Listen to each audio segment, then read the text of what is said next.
Damos início a mais um programa Anatomia do Poder. Hoje tenho um convidado especial, um caríssimo amigo de dezenas de anos, que é o professor e ministro Francisco Rezec, com um currículo brilhantíssimo, titular de Direito Internacional, ex-ministro da Suprema Corte Brasileira, ex-ministro das Relações Exteriores, ex-juiz da Corte de Haia, o que vale dizer.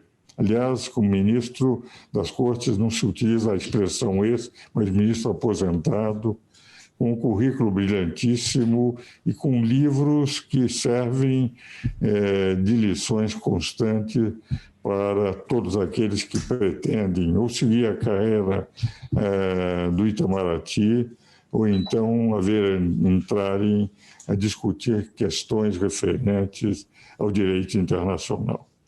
E vamos conversar um pouco a respeito da política externa brasileira, principalmente agora em que tivemos, depois de um tempo em que as nações não se conversavam, apesar da importância no Hemisfério Sul, que representava a relação entre Brasil e Argentina, os governos voltarem a dialogarem, e o que fortalece o Mercosul, mas ainda há uma série de outros problemas pendentes nas nossas relações internacionais.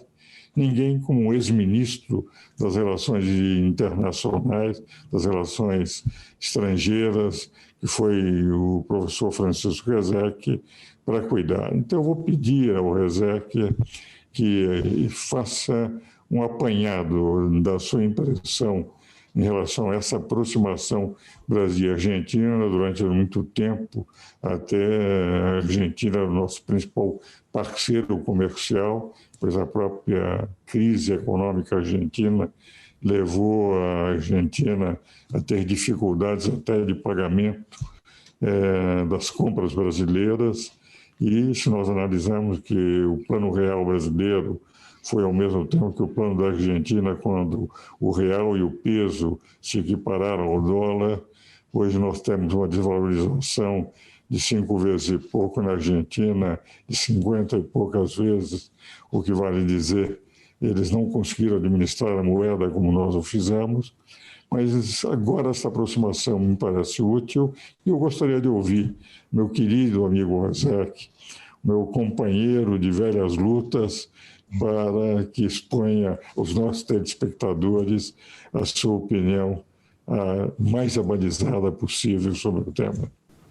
Veja, Ives, o eixo Brasília-Buenos Aires, a relação bilateral Brasil-Argentina, é algo que, por muitas razões, que vão muito além do simplesmente econômico, e até mesmo além do simplesmente político. A sanidade, a rigidez, a correção, a boa qualidade do diálogo neste eixo é algo fundamental para nós e para eles.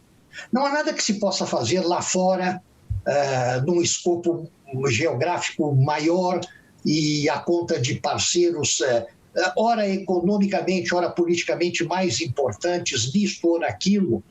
Não há nada que ultrapasse a importância da boa qualidade da relação argentino-brasileira, que é, além do mais, a fonte do Mercosul. O Mercosul começa, ainda no governo de José Sarney, como uma tentativa bilateral de integração econômica.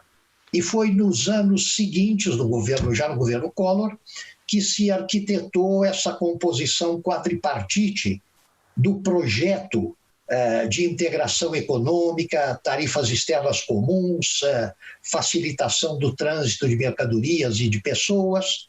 Tudo isso à luz, enfim, o Mercosul nasceu sob o signo do realismo e da economia. Não vamos criar despesas para esses 4 países nos quais não está sobrando dinheiro, em todo caso.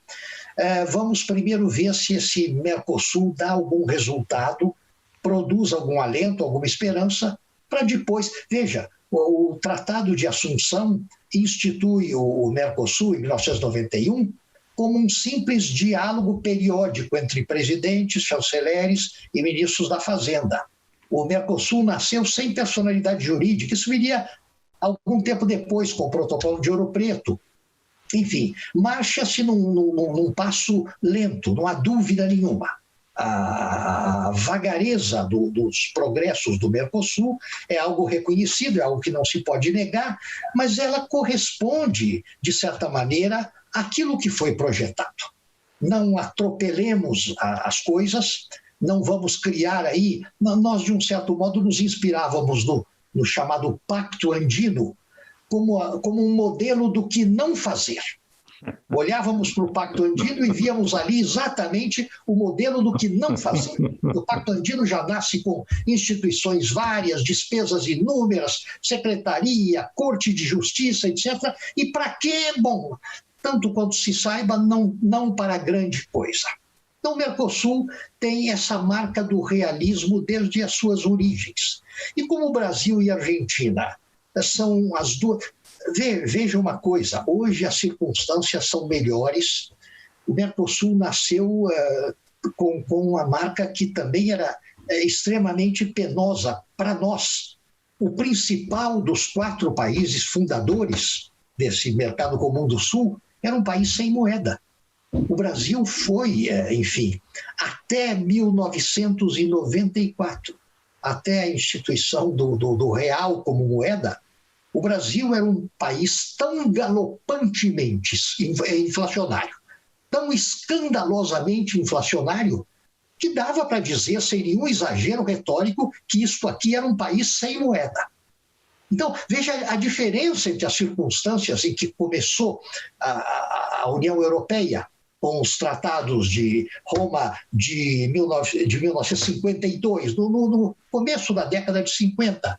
Eram países, enfim, castigados por 2 guerras mundiais, mas eram, ao mesmo tempo, países onde a qualidade de vida era mais ou menos homogênea, a renda per capita mais ou menos homogênea, ou seja, da Alemanha ao Luxemburgo, o peso na balança de poder internacional é muito diferente, mas são países iguais no que concerne à qualidade média de vida dos seus cidadãos e ao preparo em que se encontra. O Mercosul nasce, então, sob signo diferente, o de muita esperança, mas dentro de um quadro básico extremamente modesto e, sob certas óticas, alarmante. Alarmante, sobretudo, pela falta de... Pois bem, ainda na década de 90, este país, graças ao bom Deus, enfim, e ao tirocínio de governantes da época, veio a ter moeda. Uma moeda que até hoje se mantém numa impressionante estabilidade para o hemisfério sul, para o continente sul-americano, enfim, e muitas outras conquistas aconteceram. Agora, não há dúvida de que a relação Brasil-Argentina, que andou conturbada por razões totalmente frívolas, totalmente idiotas, mas que agora se recompõe, agora as pessoas, enfim, caem em si, e se compenetram de que as alianças nacionais como essa não devem depender dos vieses e dos xistes e das sutilezas ideológicas deste ou daquele governante da hora, né? Na medida em que as pessoas assumem um pouco da responsabilidade que o povo lhes confiou nas urnas e param de proceder como moleques, as coisas se encaminham no bom sentido. Eu deposito ainda uma enorme esperança no futuro do Mercosul. E acredito que, nesse particular, o governo brasileiro, embora tenha começado com um discurso um tanto cético, um tanto desconfiado, um tanto, enfim, pouco empenhado em fortalecer essa aliança no Cone Sul, hoje chegamos a uma situação tal em que a qualidade do diálogo político Brasil-Argentina faz com que se reacenda a chama da esperança no futuro do Mercosul. Eu também penso como você. Acho que a Argentina ainda não adquiriu o direito de ter moeda. nós conversamos, se lembra o nosso velho companheiro também de academia, com você, Francisco Rezec, o Geraldo Vidigal, ele defendia, existe países que têm o direito de ter moeda e países que não têm direito de ter moeda. O Brasil adquiriu o direito de ter moeda com o real. A Argentina ainda não adquiriu o direito de ter moeda. Mas as relações são fundamentais. Os dois países representam praticamente grande parte, a maior parte da América do Sul, da América Latina. E é um dado que é importante também. Dentro do Mercosul, o peso quantitativo do Brasil, economicamente, nível de produção, de desenvolvimento, isso tem uma repercussão que é relevante. E eu tenho a sensação que essa volta do diálogo é a volta da racionalidade nas relações internacionais, que nem sempre, nos últimos tempos, demonstrou a racionalidade que está demonstrando nesse contato agora com a Argentina. Quer dizer que nós vamos fazer o seguinte, vamos agora para um pequeno intervalo e vamos continuar a nossa conversa logo em seguida, após os nossos comerciais.